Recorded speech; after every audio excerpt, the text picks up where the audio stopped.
a esta emisión especial de Sin Filtro vamos a hablar sobre el juicio que se está celebrando en la ciudad de Nueva York, en la Corte del Distrito Sur, de un presunto narcotraficante. Se llama Carlos Orense Azócar. Hemos hablado sobre él en otras oportunidades. El día lunes empezó un juicio bastante atípico de casos que tienen que ver con narcotráfico y lavado de dinero y también porte de armas en el uso y para el negocio del narcotráfico. Detalles muy importantes que hemos recorrido desde el día lunes, cuando fueron dados los argumentos de apertura por parte de la Fiscalía y también por parte de la defensa, al igual que la presentación de testigos que han dado o aportado información bien interesante que es digna de análisis. Antes de iniciar esta sesión de conversación con el doctor Omar Estacio, quiero saludar a toda la gente que a esta hora se une a nuestras diversas plataformas. Un saludo muy especial a todos nuestros amigos de Distrito TV en España, al igual que todos los miembros de nuestra cuenta de patreon.com/Venezuela Política y Realidades Sin Filtros. Hoy también queremos saludar a todos los miembros de nuestro canal de YouTube, a los suscriptores y a todos aquellos que han decidido unirse a los diversos planes para pasar a ser nuestros patrocinantes. Igualmente quiero darle las gracias a todos nuestros amigos que se han suscrito a nuestro canal de Rumble. Igualmente a todos aquellos que nos siguen desde las redes sociales y desde las diversas plataformas, porque Sin Filtros se difunde a través de más de 15 plataformas. Bienvenidos todos y agradecimiento al equipo técnico y a nuestras llaves azules, a nuestros moderadores que día a día hacen posible esta emisión. Y ahora sí vamos a darle la bienvenida al doctor Omar Estacio. Muchas gracias por estar con nosotros, Omar. Muchas gracias por tu invitación, Ivor, y un saludo a toda tu audiencia y a tu personal técnico. Omar, estamos en el marco del juicio de Carlos Orense Azócar. Estamos entendiendo una parte de ese expediente que no es muy parecido a los otros expedientes, y esto hay que tomarlo en cuenta. Él está acusado de delitos graves, de narcotráfico, conspiración y también sobre lavado de dinero y posesión de armas. Estos temas de llevarse a juicio y de ser él declarado culpable lo llevarían a una sentencia bastante severa. Bueno, si todo se enmarca dentro de lo que ha sido las reglas para las acciones delictivas que tienen que ver con este caso en particular, pues estaríamos hablando de una condena de por vida si es hallado culpable en esos cargos. Él decidió no colaborar con la justicia, sino ir a juicio. Hemos visto a un Carlos Orense Azócar en la corte bastante tranquilo, relajado. No lo hemos escuchado hablar con su familia que ha estado allí en la sala pendiente de todos los detalles, al igual que sus abogados. Lo primero que quiero preguntarte es tu opinión sobre el caso en particular, sobre la acusación federal que cursa sobre este hombre que fue extraditado desde Italia, donde fue arrestado en un hotel mientras, pues, según los fiscales, estaba tratando de huir de la justicia. La defensa dice otra cosa. Adelante. Buenos días. Bueno, aparentemente en el caso hay bastantes pruebas porque la defensa pidió una extensión de los plazos del juicio y, entre otras cosas, adujo que había 3.500 materiales que él tenía que estudiar. Yo creo que hay la siguiente, lo que se vislumbra del expediente. Ahí hubo 3 capturas de embarcaciones pequeñas que venían navegando desde Santo Domingo para entregar droga en el territorio de los Estados Unidos. Esos son quizás los testigos, esos que hasta ahora están sin nombre conocido, porque en las actas aparecen 5 testigos identificados con los números del 1 al 5. Uno es evidentemente el Pollo Carvajal. Otro debe ser Pedro Luis Marín, que es un individuo, pues, que ha sido funcionario del Estado venezolano durante el gobierno de Chávez y Maduro, que está huyéndose, no vaya a declarar.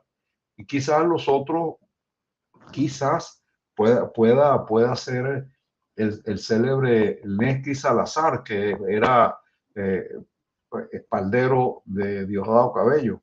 Es posible que sea el testigo. Hay una cuestión que me llama mucho la atención, que hasta ahora permanece pues el suspenso, que es la declaración de un señor que se llama Matthew Passmore. ¿Quién es este señor?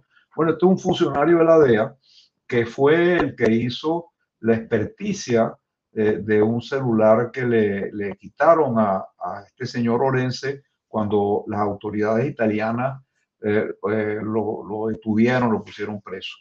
Entonces ha habido en la sustanciación del juicio un enfrentamiento judicial porque la defensa de Orense adujo que era una revisión inconstitucional del material que está contenido en ese celular, en ese aparato celular, que era un aparato que además era intersatelital, que se usa mucho, sobre todo en el mundo de la droga, para comunicarse internacionalmente, y ellos creen que están menos vulnerables para ser víctimas de escuchas telefónicas.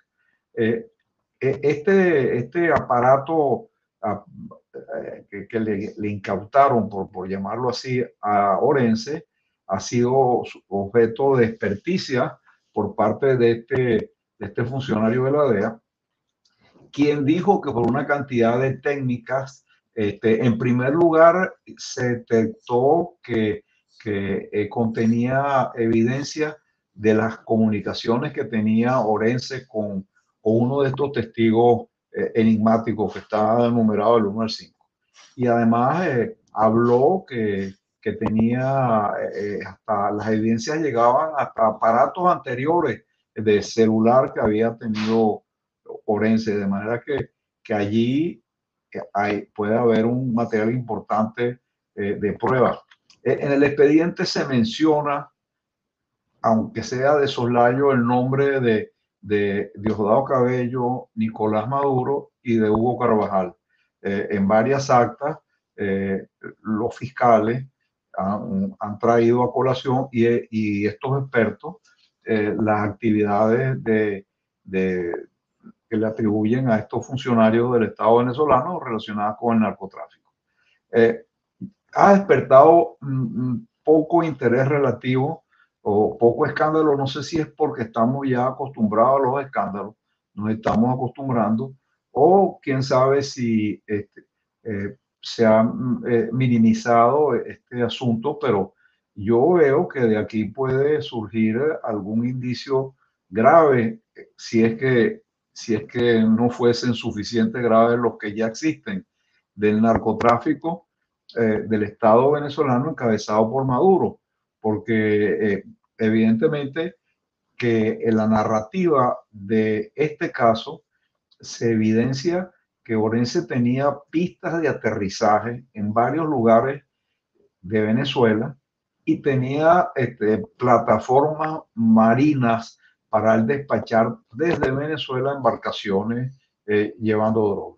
Entonces, aparentemente hay muchas pruebas aquí comprometedoras, no solamente contra Orense, sino contra altos funcionarios venezolanos, en particular, muy específicamente, Hugo Carvajal cuando desempeñaba funciones de inteligencia del Estado venezolano. Fíjate que hacían mención en el marco de lo que fueron los argumentos de apertura a toda la historia reciente del Estado venezolano, de los militares con el narcotráfico. Esto lo hicieron los fiscales, que por cierto son muy jóvenes y no tienen la experiencia, por ejemplo, de otros que hemos visto en escena en casos relacionados con el cartel de los soles y el régimen venezolano. Los fiscales han sido como cuidadosos en el manejo de detalles el día de la apertura del juicio, aunque han señalado abiertamente que el Estado venezolano ha sido penetrado o influenciado por los carteles de la droga y por el negocio del narcotráfico. En ese sentido, vale la pena destacar que el primer testigo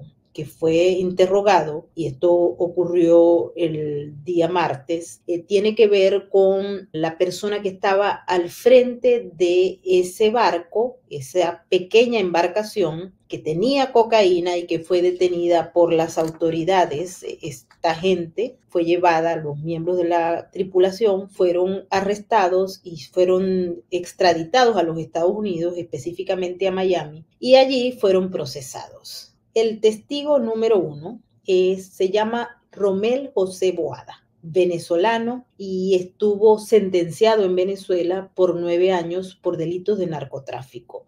Luego fue sentenciado en la Florida, en la Corte del Distrito Sur, por 135 meses. Cuando vino la pandemia, los abogados de Boada presentaron al juez de la causa una solicitud para que este hombre, por razones de carácter humanitario, por la pandemia, etcétera, se le diera un fin de la condena, pero el juez lo negó y los fiscales también se negaron. Posteriormente, él logró ubicar en el marco de los acuerdos que fueron presentados que se le tomara en cuenta por parte de la fiscalía para entrar a declarar. Una de las cosas que ha dicho los abogados de Carlos Orense Azócar es que el señor Boada no había dado mención del nombre de Azócar hasta varias reuniones que tuvo con la fiscalía antes de llegar a un acuerdo.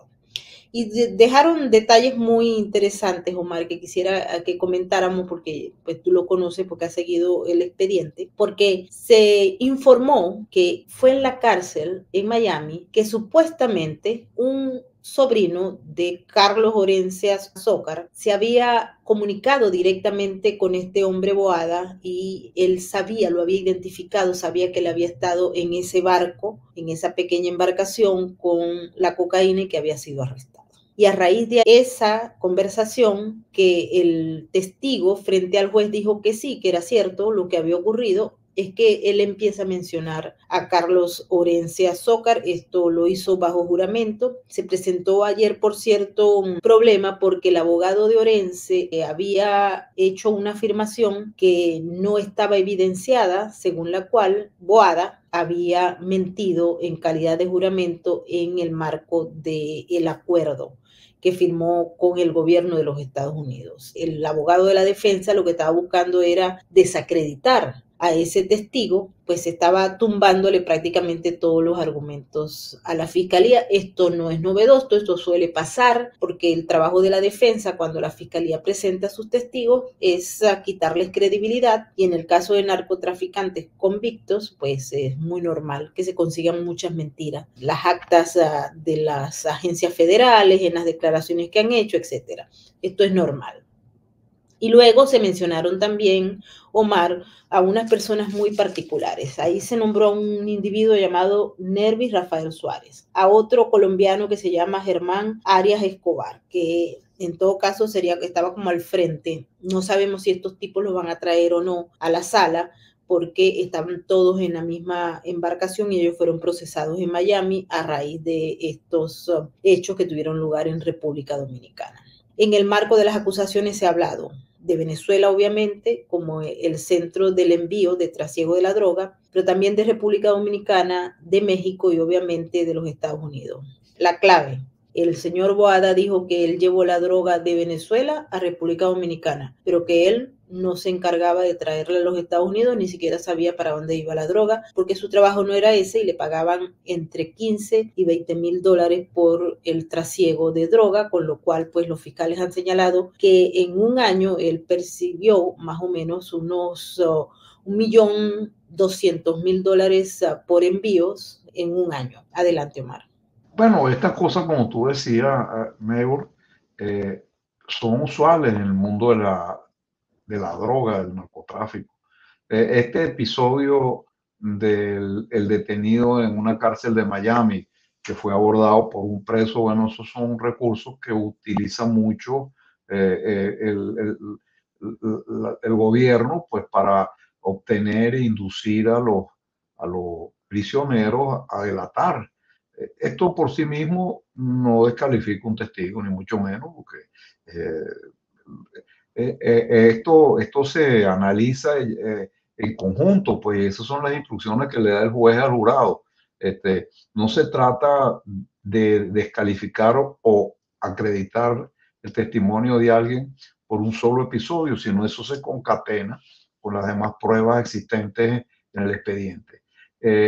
La cuestión espesa y concreta es que el señor Orense aparentemente tenía una estructura para traer droga de Venezuela hacia los Estados Unidos.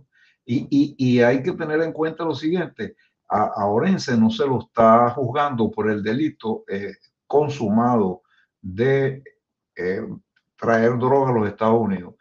Ese fue un cargo que los fiscales retiraron. Él estaba inicialmente acusado por 4 cargos y el número 2 era precisamente introducir droga a Estados Unidos. Pero después la fiscalía retiró ese cargo y le dejó conspiración, en el caso de droga, conspiración para traer droga a los Estados Unidos. Entonces, eso tiene su razón de ser, que para el Ministerio Público es menos complicado probar el delito de conspiración o tentativa o de delito frustrado que el delito ya consumado. Y le dejó 2 cargos, uno por conspiración para traer armas de guerra o armas peligrosas y otro por posesión de armas de esa misma naturaleza. De manera que por eso es importante enfatizar que la sola configuración de estas estructuras criminales ya genera pues lo que busca la fiscalía, que sea que condenen a Orense por conspirar para traer droga a Estados Unidos y los delitos relacionados con la posesión de armas. Importante también destacar, Omar, porque ayer tuvimos oportunidad de acercarnos a algunos miembros de la familia y por supuesto que ellos consideran que la acusación es falsa, que tiene otro tipo de motivaciones. De hecho, uno me dijo que parecía una película de Hollywood y que los fiscales no tenían un mecanismo para poder probar lo que estaban diciendo. También estaban muy seguros de que este caso en particular va a ser relevado y que Carlos Orense Azócar va a ser o es inocente y va a quedar libre de todo cargo. No sabemos las razones por las cuales ellos manejaban esa información. Lo que sí es cierto es que comentaron y también compartían la narrativa que es muy proclive en estos momentos entre muchos venezolanos que están en Venezuela. Estos señores viven aquí en Estados Unidos, los que estaban allí presentes. Se está trabajando en la deslegitimación del sistema de justicia de los Estados Unidos. Los comentarios apuntaban hacia eso, ¿no? Hacia la poca responsabilidad supuestamente de los fiscales, atosigamiento para probar una tesis del cartel de los soles que supuestamente no existe, etcétera, etcétera. Y esto te lo traigo a colación, esos comentarios, Omar, porque cada día crece más la narrativa y las informaciones para descalificar la existencia de una organización llamada por los fiscales federales y por muchos otros del cartel de los soles. Es decir, vemos por diversas vías actores importantes, académicos, medios de comunicación, periodistas dedicados al tema del crimen e influencers decir que el cartel de los soles no existe, que es una mera creación teórica, pero que en el fondo eso no puede existir porque prácticamente en Venezuela no existe las organizaciones ligadas directamente al Estado. Cuando uno le mete el ojo a esto, uno se da cuenta que es un mecanismo bien orquestado que se repite en Europa, se repite aquí en Estados Unidos y por supuesto que a lo largo y ancho de América Latina, y esto va en paralelo a lo que ha sido la lavada de cara histórica que se le está dando a Nicolás Maduro por intereses de carácter energético, pero también por coincidencias ideológicas de muchos países. Adelante, Omar. Bueno, propiamente en el sentido estricto, esto del cártel de los soles no es un cártel en lo que se conoce en la teoría económica. Cartelizar es cuando varias organizaciones se ponen de acuerdo para manejar los precios. Eso es un cártel. Entonces, claro, técnicamente la banda de los soles, vamos a llamarlo así, no es un cártel, es una banda, porque ellos no se ponían de acuerdo con nadie para cartelizar los precios de la droga. Entonces, pero en derecho, los hechos jurídicos no se juzgan por las calificaciones que tengan, sino por la sustancia. Eso puede, esa organización para delinquir, puede que técnicamente no era un cártel, pero sí era una organización para delinquir, que no tenía las características de un cártel. Entonces se ponen con esa exquisitez económica para tratar de minimizar la gravedad de estos hechos, porque uno de los elementos que hacen más graves este tipo de delitos, no solamente en Estados Unidos, sino en todas las jurisdicciones mundiales, es que los actores se valgan de su calidad de funcionarios públicos para traficar drogas, que es lo que estaba pasando en Venezuela, porque esto del cártel, que lo llaman así inapropiadamente, han debido decir la banda. Allá en Venezuela, cuando las agrupaciones para delinquir se destinaban a influenciar en los tribunales, los llamaban tribus. Eso no significaba que eran unos indios y tenían una pluma aquí, ¿no? Le decían tribu, pero era una banda. Esto del cártel no es técnicamente, repito, un cártel, pero era una banda de funcionarios públicos que se dedicaban a intervenir en el tráfico de drogas. Entonces, tú tienes mucha razón cuando observas pues, que hay como un afán de minimizar o de devaluar la existencia de esta agrupación. Ahora, lo que es evidente es que ellos también, en este caso, invocan cuestiones de orden ideológico, porque la excusa es que con la droga ellos van a desestabilizar o van a carcomer los fundamentos de la sociedad norteamericana. Esa es la excusa filosófica, comillas, pero en el camino se meten unos buenos reales. Y este señor, que era un aparentemente humilde pescador, ya está visto que se ganaba $1.200.000 anuales. Entonces esta ideologización es un pretexto, una coartada para delinquir. Bueno, como antes asaltaban bancos y decían que era para la revolución, y en el camino los asaltantes de los bancos se cogían los reales y vivían holgadamente. Entonces, lo que interesa aquí es que se le informe a la gente estas cosas que le estamos informando. Y ese reportaje que tú hiciste desde los tribunales de Nueva York tiene su valor porque demuestra que no es una persecución política en este caso. Allí en ese juicio se menciona se ha mencionado que este señor Orense tenía conocimiento o trato personal con Maduro. Ahora, que a lo mejor no existan las pruebas que ese trato personal consistiese en que ellos hablaban del tema del narcotráfico, pero sí aparentemente tenían un conocimiento. Yo a Maduro no lo traté personalmente mientras él ha sido presidente de la República, ni lo he visto. Lo conocí y antes que él fuera funcionario público, pero no después. En cambio, este señor Orense sí tenía, al parecer, ahí lo dicen en el expediente, contacto con Maduro. Entonces, esta cosa que si se llama cartel o no se llama cartel, esto es totalmente intrascendente desde el punto de vista jurídico. Y como es intrascendente también la presunta ideologización de estas cosas. Esto es importante porque si fuera así, entonces el cartel de Sinaloa tampoco existiera, o el cartel de Jalisco Nueva Generación o el cartel de Medellín no hubiese existido. Existe.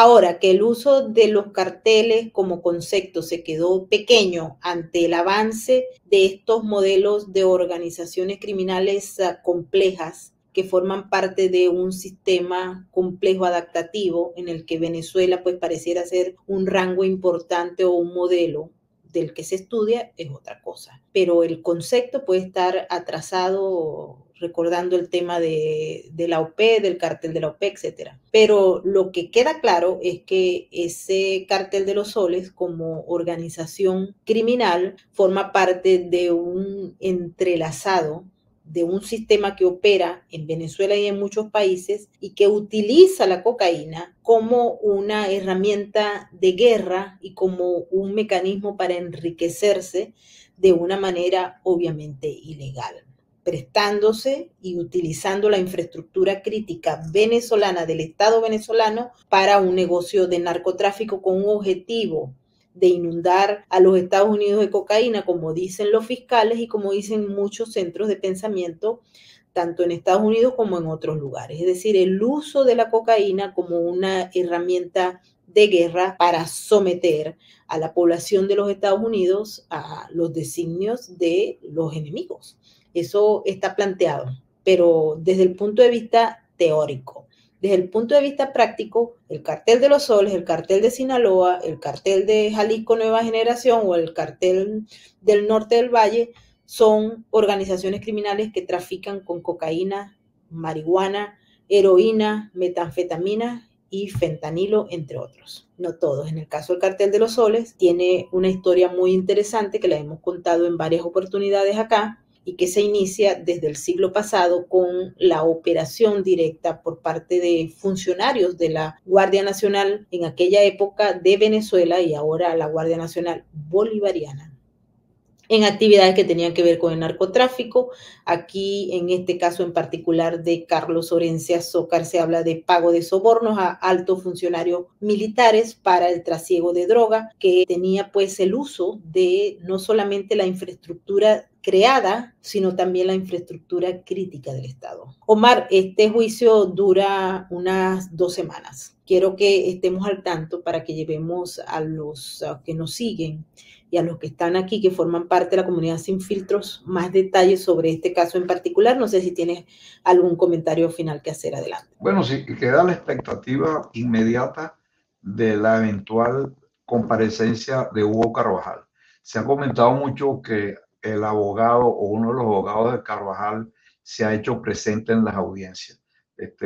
Bueno, si eso es así, es posible que Carvajal, que está detenido, ahí no le queda más camino que ir a declarar, sobre todo porque Carvajal seguramente estará intentando negociar con el gobierno de los Estados Unidos su relación, y para que eso sea posible tiene que comenzar por colaborar con la justicia. Ayer justamente estuve conversando con varios de los que estaban allí presentes y hasta el momento no existe ninguna posibilidad de que Hugo Carvajal vaya a la corte, por ahora. Estoy hablando de hoy. Me puse a preguntarle a todo el que yo sabía que podía saber. El expediente Carvajal está todavía en curso para un juicio. Es decir, Carvajal no ha firmado un acuerdo de cooperación. No ha llegado a nada. Él está allí y está supuestamente pendiente luego que el juez de la causa negara la posibilidad de que el narco mexicano estuviese allí para ser interrogado, como lo había planteado la defensa allá en México, en un lugar que fuese aceptado por la corte. El Carvajal está esperando las otras mociones. Y se ha dicho, incluso los abogados han dicho que tienen una serie de elementos que ha presentado la fiscalía, pero que otros no los ha presentado, y que servirían y sería obligatorio porque ellos tienen la protección de la documentación y no existe todavía ninguna firma de acuerdo. Ayer me estaba comentando uno de las fuentes de la fiscalía que no exista ese acuerdo, no puede presentarse ante un jurado en un caso que está dándose en estos momentos. El nombre de Carvajal ha estado sí revoloteando la sala y los pasillos de la corte, porque hay unos que dicen que no va a ser, que esto no estaba vinculado a Carvajal, que más bien estaba vinculado a otra cosa, bueno, y todo lo que es la expectativa y la variedad de opiniones sobre que esto es un caso supuestamente montado. Obviamente esto lo dicen los de la defensa y los familiares del acusado. Desde mi punto de vista, no creo que el Pollo Carvajal vaya a estar allí. Si está, tendrían que firmar el acuerdo y estaba secreto, pero no hay ningún documento seal en el expediente. Por eso, cuando hay un acuerdo, inmediatamente pasa el caso a seal, y eso no ha pasado con el de Pollo Carvajal. El de Cliver Alcalá, que aparece señalado porque los fiscales hacen referencias a la acusación que hay en contra de Nicolás Maduro, Diosdado Cabello, etcétera, etcétera, pregunté y no aparece por allí. Estuve tratando de comunicarme por aquí y por allá, pero no se huele porque tienen esa lista bien escondida. Cliver Alcalá, que no ha sido sentenciado porque está colaborando con otros casos y se nos había dicho que este podría ser uno de ellos, pero no sabemos. Mañana es otro día. Le vamos a llevar de igual forma información sobre este expediente a lo largo de la semana en cuanto la obtengamos. Omar. Bueno, ya Carvajal declaró, pero en la fase de investigación. Vamos a ver qué sucede. Por eso decía yo que existe la expectativa. Omar, mil gracias por haber estado una vez más con nosotros. Muchas gracias. Hasta la próxima. Así es. Y bueno, queremos despedirnos de ustedes. Mil gracias por haber estado con Sin Filtros una vez más. Queremos enviarles saludos a toda la gente que nos sigue. Mil gracias a todos nuestros amigos de Venezuela que nos mandan unos mensajes muy, pero muy optimistas sobre lo que pueda pasar. Ya les dejaremos detalles sobre este caso y otros que están siguiéndose en las Cortes de los Estados Unidos y que tienen que ver con Venezuela. Por ahora nos vamos. Mil gracias a nuestros patrocinantes. Si ustedes quieren formar parte de nuestra cuenta de patreon.com/Venezuela Política, en la descripción de este video está el enlace para que los lleve hasta allá, al igual que todos aquellos que se suscriban a nuestro canal de Sin Filtros en YouTube o compren la mercancía que aparece en la descripción también de este video. Mil gracias y nos despedimos como siempre con el mensaje de la RAC, porque recuerden que juntos salvamos vida. Adelante. Su mirada no conoce de estadísticas. Aún así, millones de ellos padecen una cruda realidad. Su lealtad es inquebrantable, aunque no haya nadie con quien compartirla. La diferencia la haces tú. Adopta, esteriliza, colabora. Red de Apoyo Canino.